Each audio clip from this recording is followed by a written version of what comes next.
All right, guys, welcome to another episode of Live with the Cork in the Road. I'm Kelly.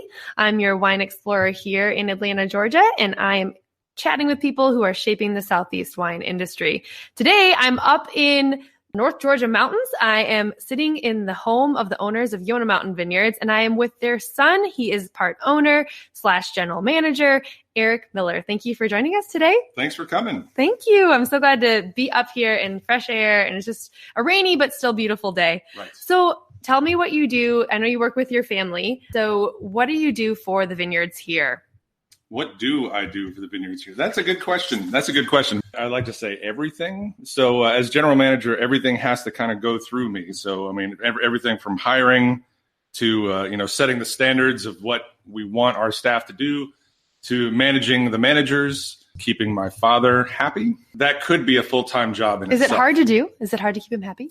I know what he likes now. So, I mean, as long as there's time to, play some music once in a while, play live music every time we do a tour. So I'll play the drums and he plays the piano. Anything that is unique to what we do at the winery that will make him happy. So yeah, any new ideas and all of the management of the entire facility. That's kind of what I do, I guess, to answer the question. That's all you do? That's it. Everything? Oh, that's nothing. No. Right. So walk me through a regular day. So you wake up, are you in the tasting room is it the tasting room staff is kind of your management too? Or walk me through, like, in the morning, what does Eric do? Well, I have 3 daughters who are under 9 years old. And I live in Flowery Branch, which is almost an hour away from me. Every day there's the management of my home, which I feel like I do not handle well. Oh, there's life outside of vineyard management? Oh, right, okay. Right. So I would come in, my daily thing would be, there's never the same day, depending on what's on the schedule that week. That's the fun thing I like about this industry is that there are no 2 days alike. I mean, I used to teach drums and percussion. I taught for 20 years. Every day it was slightly different, right? Because you were teaching, you have a goal, and you have to achieve something. Here, it's just, what's the next thing on the agenda? Do we have a wedding this weekend? What are the events this week? Every Tuesday, we have a staff meeting, and I kind of made that up to make sure communication is, I think it's one of the most important things, is the staff and the management and the owners and everybody has great communication. So we actually set up just a weekly staff meeting every single Tuesday morning, because you never can keep up with every single aspect. There's like 4 or 5 different businesses in this business, so we'd get the winery update, we get the vineyard update, we get the marketing update, we get the wedding update, then we get the in-house event update. Then we talk about what wines we're going to release, when are we going to release them, what's the next event that we're about to do. Usually there's the Bob recap of, every weekend we do some. Saturdays and Sundays are our biggest days, right? So Saturday, it's always, we go from maybe 80 to 100 people will show up on a Wednesday, to Saturday, it'll be anywhere from 300 to 1,000 people show up, right? So Saturdays are just nuts. And then we'll all go through the numbers. Well, how did we do? How are the sales? Should we create an incentive? Should we, market something more? How's the social media looking? So every single Tuesday, it's kind of a recap about everything. And then the staff will talk about, well, here's what we need to order. Here's the things running low on, or that we should get, or here's something new. And in the last month and a half, it just pulled the trigger on just an entire new point of sale system. Oh, no. Oh, yeah. Oh, no, because you say that, but then I'm thinking there's a lot that goes into that. There's training and a whole learning curve involved with the entire staff. But hey, if it was worth it in the long run, I trust your judgment on this. Yes. So, we had the same point of sale system for the last 8 years, and we're all Macintosh. Like, we use all Macs. Like, I have iPhones, and the entire system, like, we can turn on the lights and turn on the security and look at the cameras, and everything's through like an iPhone app. And well, the old system was more of just a general retail, and it wasn't very winery specific because there wasn't any winery software 10 years ago. There was just general, here's a retail store software thing, and that worked for Mac, and that's what we used. It was called Lightspeed, and so we did all this research. Russ was integral in like vetting everything, and so he's like, all right, I just took 8 sales calls from 8 different crazy point of sale systems. And so we honed in on the one we have now. It's called OrderPort. Everything is on iPads. So in the last month, it's like, okay, what do we got to do to get our 800,000 historical transactions into our new system? We got to get iPads. We got to train everybody how to do it. We got to make sure the wine club still works. We got to learn all the shipping, so there was all the licensing, and that was just one of the underlying current things on top of all the normal stuff that's going on, right? Yeah, like you said, there's the training part, and we roll it all out, and we'll type up all the notes, and I'll Slack it to everybody. And all right, here's everything that you need to know. Here's the videos everybody needs to watch. We'll do it together. And then, nobody watches it. And they're like, why isn't this? I'm like, oh, God, you didn't watch the video, right? And so that's one of the things that's been going on. You really are a general manager of all the things. Were you in management before the winery? Like, what were you doing before you joined the family business? Or were you always in the business? Sort of always in the business, right? When they started, I wasn't officially on, but I was just the official problem fixer. Right. Their dad's like, I think we're going to plant some vines and we're going to start this thing. I was like, oh, that sounds easy, right? Wine, it's only a 10,000-year-old industry. How hard could it be, right? So like if, when they started and they had the winemaker and they had like one or two employees and something would break. And so I would have to come up and I would try and fix whatever it was that was broken, either their computer system or they're talking about staffing and stuff like that. My former career was teaching. Music. So I actually have a music ed degree from Georgia State. But as I've gotten older now, I'm like in my mid 40s, I've learned that dad and mom basically groomed me from birth to manage people and just like be facility managers, right? And event coordinators and just people management. And from his old career, they were in sales and they did all these things. And for me, growing up from when I was 2 to 5 years old, we would always have to play music in front of whoever came to the house. And as that business kept getting bigger, it'd be like, oh, well, there's 10 people coming over today. Oh, Eric and my sister would have to play. We would play piano and just every single time. So from birth, we were always on stage, right? And so there was that aspect of it. And then as the company got bigger, more people would come over. There'd be 50 people, 100 people. We would have 1,000 people come over about every 3 or 4 months. And it would just be like, I'd help. Oh, well, we got to go get the cookies and we're going to go do this thing. And here's lemonade and water. And it was like, I had no idea that was like a repeatable skill. You were in training. You just didn't know you were in training. We had no idea. So we had no idea. Our entire childhood was like, we could just host thousands of people like it was no big deal. Like people talk about their biggest fear is, dying or speaking in public. And it's like not even a thing for me. Like that's like, you want to go talk to the 3,000 people? And I was like, yeah, sure. Give me the mic. And I don't even plan it. And I'll just go and start talking in front of people. And I have no fear that we've been basically groomed to do this forever. And we had no idea. So wine is easy. You start talking, you're selling booze. People are like, yeah, I want to come. Let's sell some booze. You got booze? Oh, and the booze is good. Wow, it's like the easiest sales thing in the entire world. Having a good product and people want to buy it. Right. And then you're just kind of facilitating that transaction. That's all we're doing, right? There's like 5 things that never go out of style. And it's one of the things that never go, like if the economy crashes, people still drink. If they are having a great day, people still drink, right? And Dad said, if we're going to do this, I want to have world-class products. Everything, all the money went into how good the product is, how good everything about it is, the winemaking techniques, the ingredients, the French oak, everything about it is we want to raise above the standard. And so that's what we did from day one, so that we don't have people just coming in and like, well, it's Friday night, I want to get drunk. Like that's not our clientele at all. We have people who actually appreciate wine. They come to a beautiful place to experience a relaxing atmosphere and a high quality product. And then they can bring it home. And then, the more finer, refined part of the pleasure industry is where that's kind of our market share. So how often do you get people from like that travel to North Georgia as a destination? Are you getting people from just the local area, Atlanta? Where are some of your other markets? You mean you have a wine club too? So like, tell me kind of your demographics of who is coming to Yonah Mountain. Okay. Our number one market is Atlanta. So hands down. So Atlanta is the number one place. Our second biggest draw is from Florida.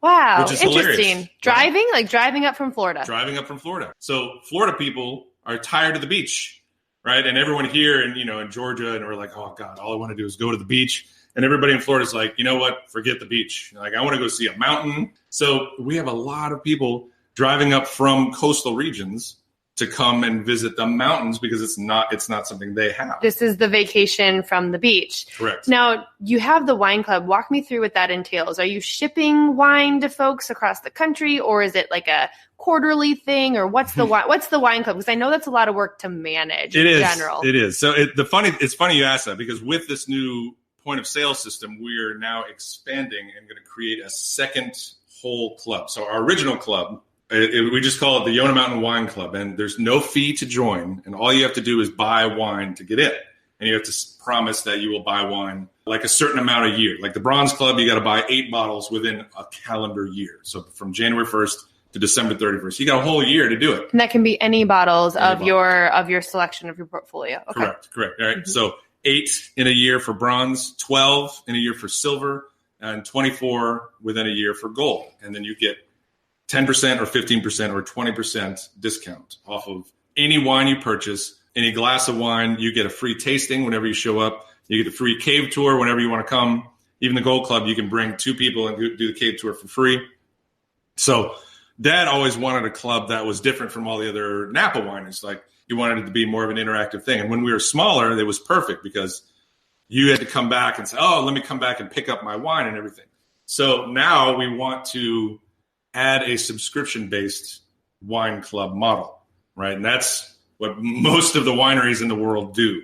It's like, oh, you got to get in the wine club just to get the wine. Now with our new system, it kind of does it automatically. It actually manages it, whereas before we had a person like physically managing every single person, like pulling up their receipt and seeing if they bought something. It was very labor intensive. But also a lot of wine clubs, you have to be shipping it. And I don't know, I was managing our wine club at a winery and I was physically putting tape on hundreds of boxes. So it is not an easy thing, but I think once you get it, it is really beneficial from the business standpoint. Right. And can you ship to any state? You have to get a license for each state. Each state is different. Yes. Mm-hmm. And it's an annual license and there's a fee. So right now we just ship to the contiguous states around us, Florida, North Carolina, South Carolina, I think Texas, California, basically those states right around us. And we can ship anywhere in Georgia. Yeah, basically whenever we have more customers that want us to ship to a state, like there's going to be a certain level, like if there's 10 or 20 or 30 people, then we'll get that license and we'll be able to ship to that state. But right now it's mostly Georgia, Florida, South Carolina. This is really interesting. So I think it's fun when I'm talking with someone like you who is with people all day. You are really bringing that hospitality side to it. What are you drinking in terms of wines that you enjoy? Like, are you going to neighboring Georgia wineries? Are you shipping wines here to Georgia that you drink? Like, you're often giving wine to people. So what wines are you consuming? Well, you know what? That's a great question. Since we drink our wine at least once a week, every single wine. Right, on Tuesdays, usually the winery meeting is what's all the wine are we drinking right now? What are we about to release?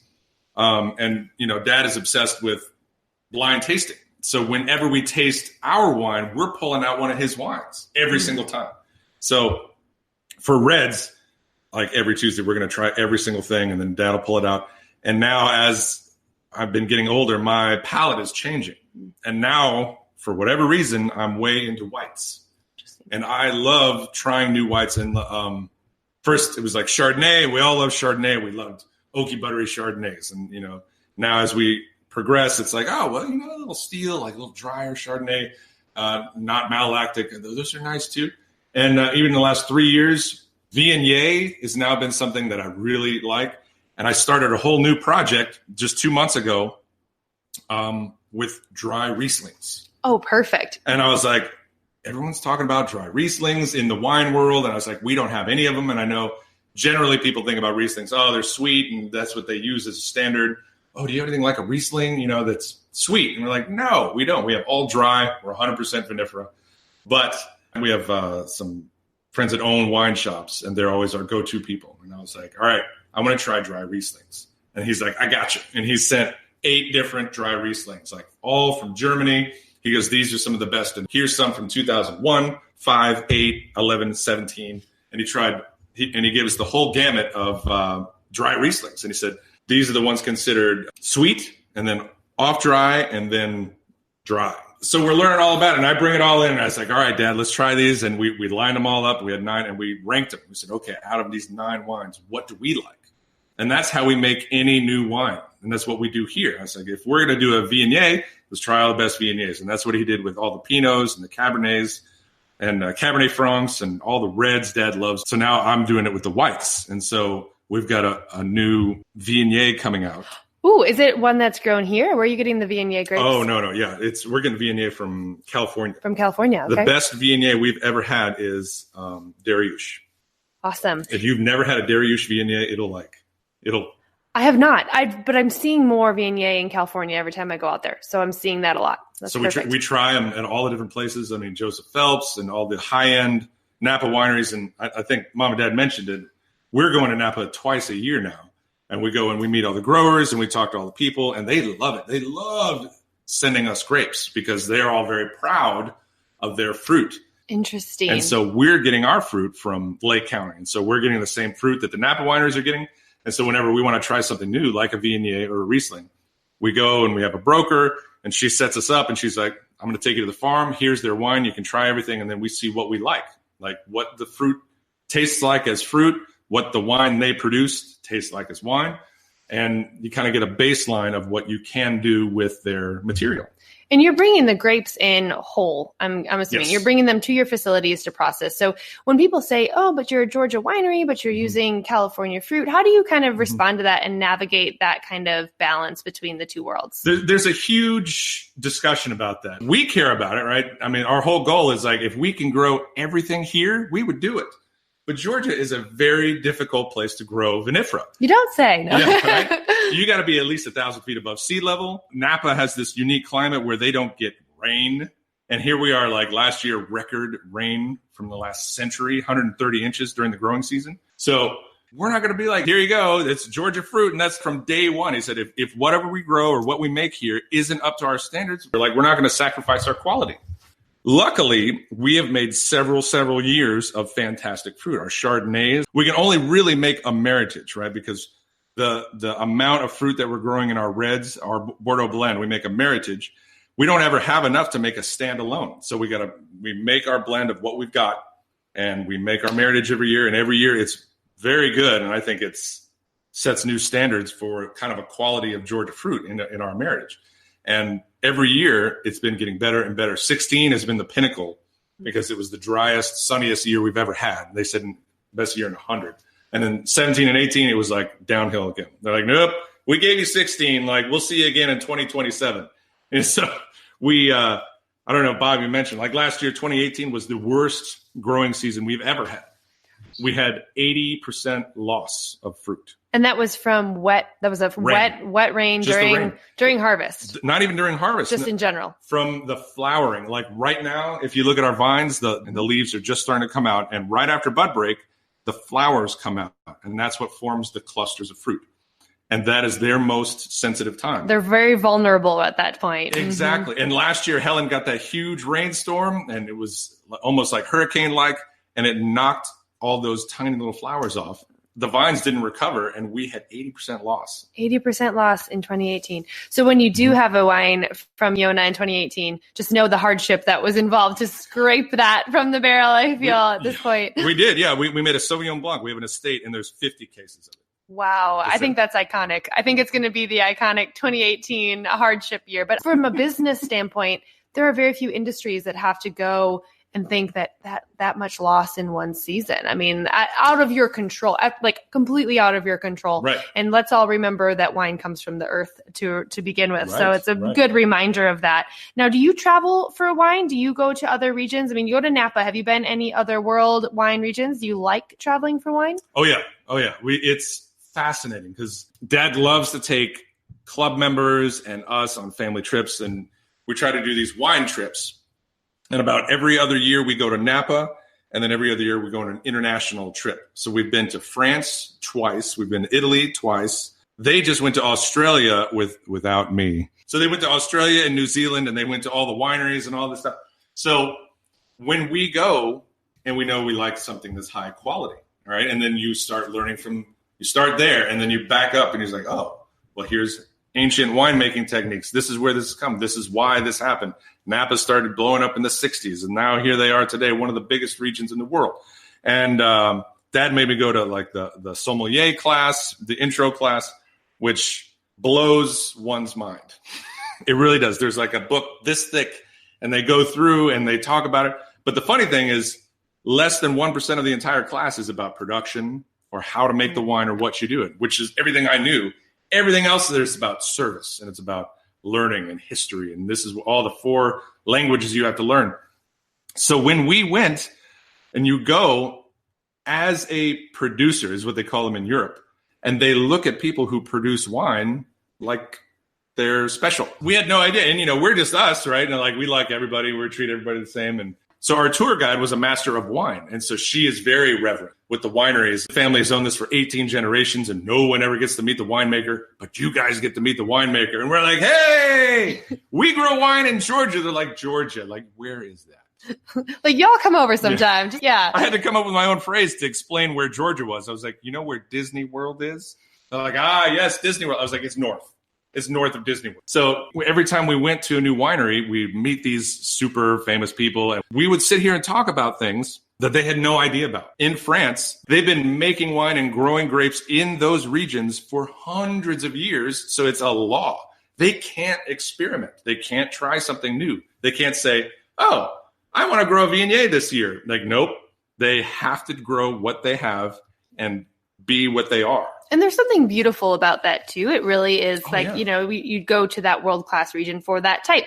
But I do think that Georgia, and I guess that's what I was going to ask you too, like comparing yourself to other world-class regions, that is probably something that is really neat. The variety of wines that you potentially could produce on this property is exponential. Like you could literally one day decide I want to, and you were even purchasing grapes. So you could purchase like whatever you wanted and try to make your Georgia spin on it. And that's probably something pretty unique about Georgia wine country. It is. Absolutely. And that's where I was leading to, is we have the freedom to do that. There's no historical reference here. I mean, I know the history of Georgia used to have 20,000 acres of vinifera. That was 100 years ago, and then Prohibition happened, and now there's still only about 250 acres now. From 20,000 to 200, we're pretty much open to do anything.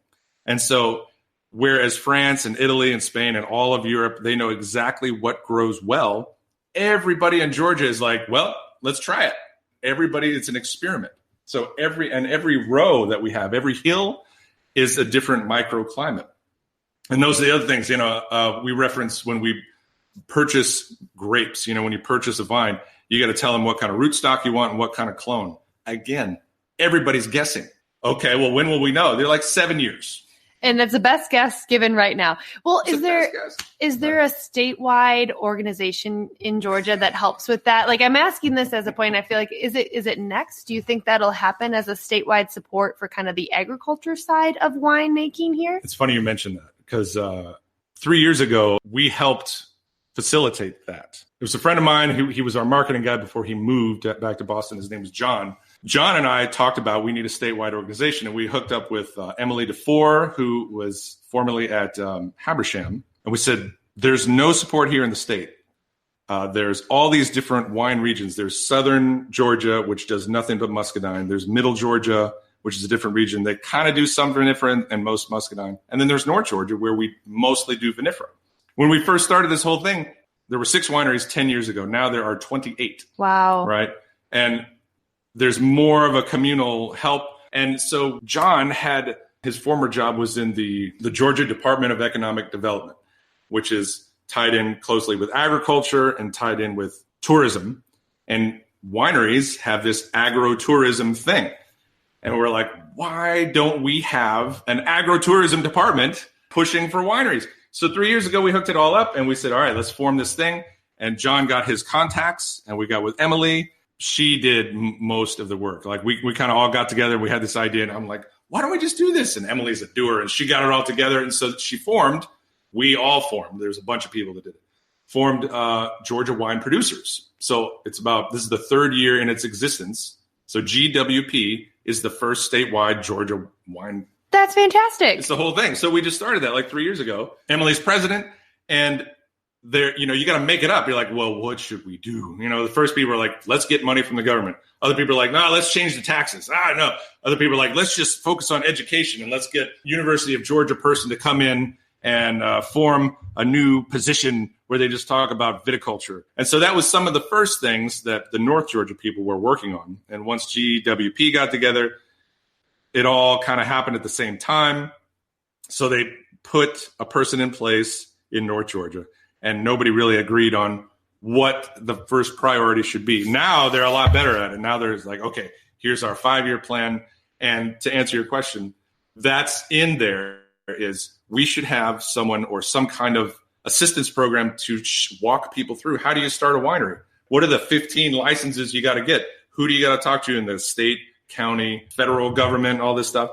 No, every single person who started a winery just had to like figure it out. My mom, when they started 10 years ago, she literally went to downtown Atlanta and sat in someone's office until they like gave her the alcohol license. That's a big can of worms you open there, but no, I think it's really important. I asked this because of the Southeast market as a whole, and there are definitely states producing, and the ones that I've seen that have the state level support have that really cool tourism aspect. It's huge. There's a Virginia wine marketing office in the state in the tourism bureau, yes. And like so it offers the statewide support. The website, everyone's got their own section on the website for they can go in and update. So I just see that, and I wondered what was going on in Georgia. Yeah. So thank you for organizing this group. I think there's a lot ahead. Mostly Emily. I mean, I didn't really organize. Well, no, she wouldn't. Well, visionary and a teamwork support of the folks here. And I think that's awesome. And I can't wait to see where that goes. Yeah, it's huge. I mean, you're absolutely right. Virginia and other places, like that was the standard. And we're like, why don't we have that? And now you have a group of folks up here where North Georgia really is becoming a destination with bed and breakfasts and restaurants and the dining scene. So people can make a vacation out of it. And I hope they do. So where can people find you? Do you do the social media for Yonah, or how can people follow along on what you're doing?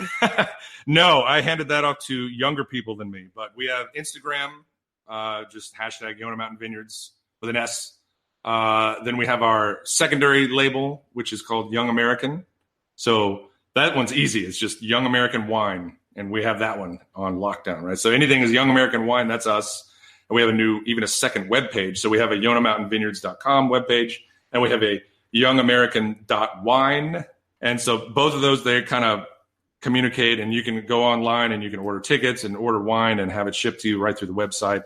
We also have a Facebook page, Yonah Mountain Vineyards Facebook page. That's perfect. So people can really find out. They want people to come up from Atlanta to come explore. I think that's perfect. And I think one of the cool things that's new for this kind of year, didn't you guys just purchase a bunch of solar panels? Is that something that people can see when they come visit? Absolutely. Yes. We just now had this huge push, and that was very important to me. That was close to my heart. We started the whole thing 4 years ago when we built our first tasting room here on site. We put in electric car charging stations. And so Teslas were coming. And then we put solar panels on this house here to see, all right, is this going to work? Is this viable? So this house has 24 solar panels and a power wall. And so then just a month and a half ago, we turned them on. So we're the very first winery, probably the Southeast. We put in 360 panels, and Amazing. It covers like anywhere from 60 to 80% of our annual use. So on a sunny day, we absolutely generate 100%. So we're our first 100% solar-powered winery. That's fantastic. So exciting. Yeah. So exciting. And people can see those panels when they're coming in. You're not going to miss it. You can't miss it, no. So come on up to see vines, drink some world-class wine, hang out with really cool family. Love that you guys are present in there and even playing some music. Oh, yeah. Come on up to North Georgia. It's a good time. Thank you so much for your time today, Eric. Great to meet you. Great to meet you. Thank you. Let's go drink wine. Oh, yeah. Let's do it.